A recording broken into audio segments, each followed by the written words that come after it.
Alright guys, this is my little collection of my little Winchesters I've got. I only got started on doing this about 7 years ago. As you can tell, I got quite a few of them. I got most of them all separated out by the year and everything. The only reason I did get started on them is I grew up watching the old shows like the Rifleman, and he always had that lever action, which was a Winchester. It was an older model, but I can't find one of those. So luckily for me, I can find all these 94s.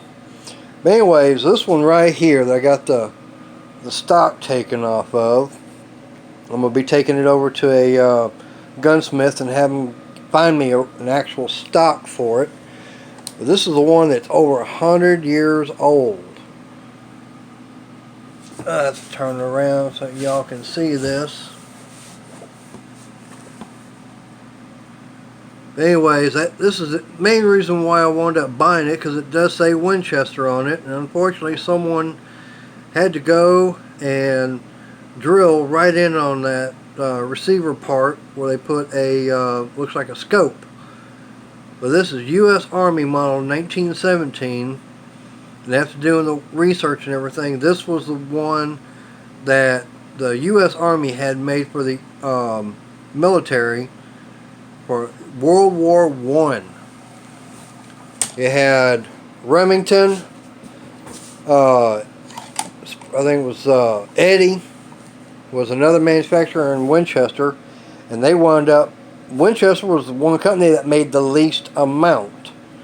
So unfortunately, with that one digit of the serial number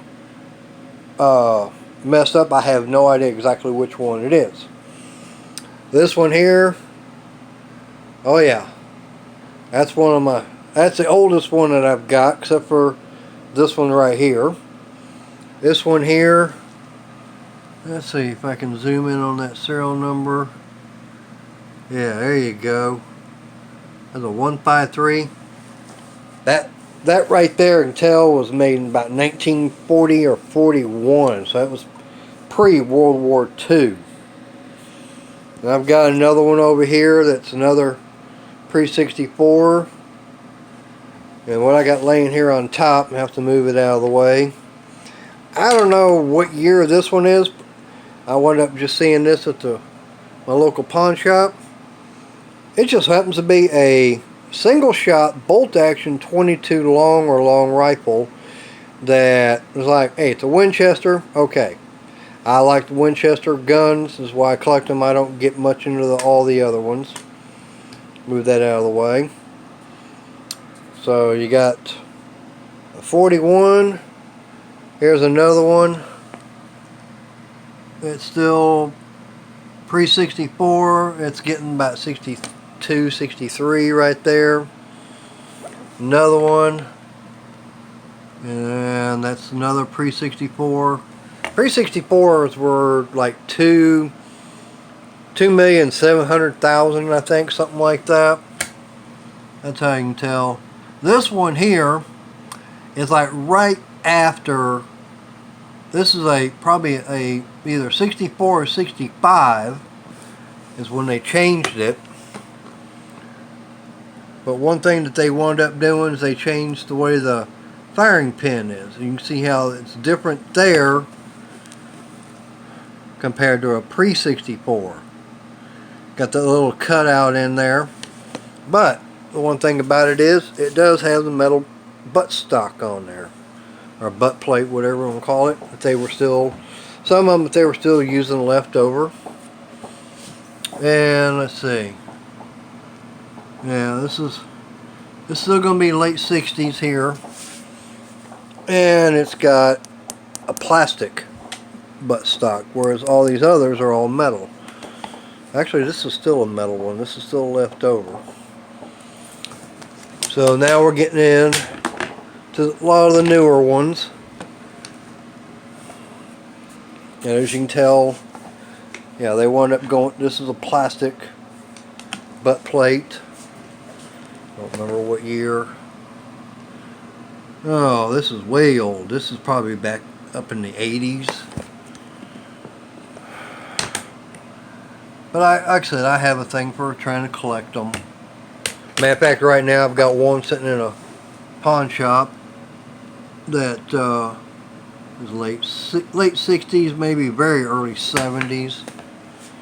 That as soon as I can, I get it out and everything.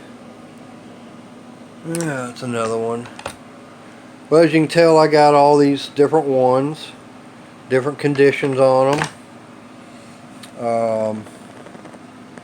Balloon's pretty good on this one.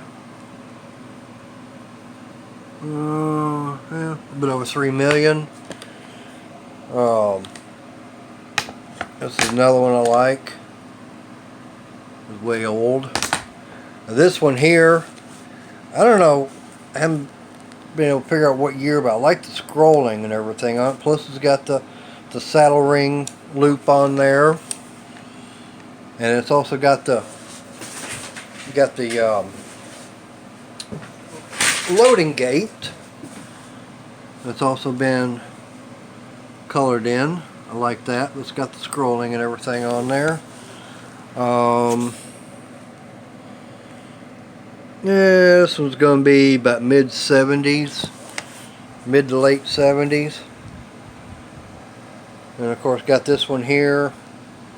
Unfortunately, I don't know who did it, but someone decided to do some engraving here on the stock and everything, and up on here. But it's like, okay, well, it's still a Winchester. I don't care. I still want it. Yeah.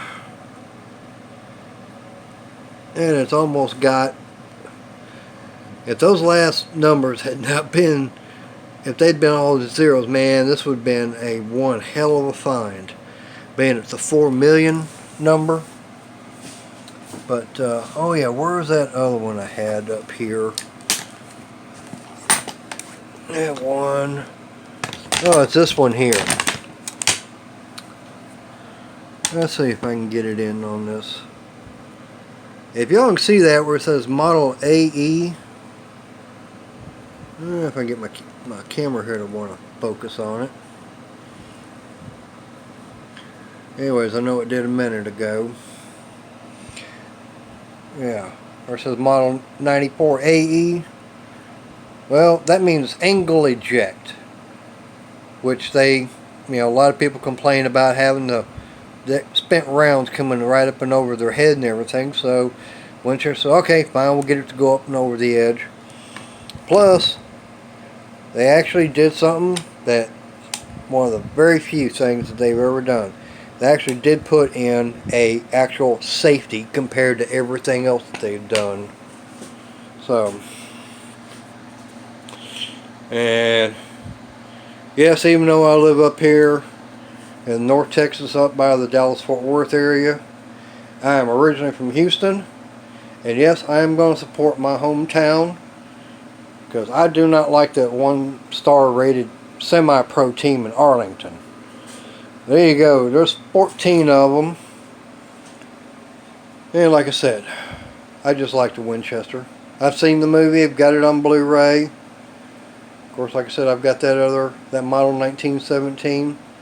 So the pawn shops around here know that if I show up, they got anything and it's a Winchester, I'm going to be wanting to buy it. So hopefully y'all like this video. Please give me a thumbs up, subscribe. Talk to you later. Bye.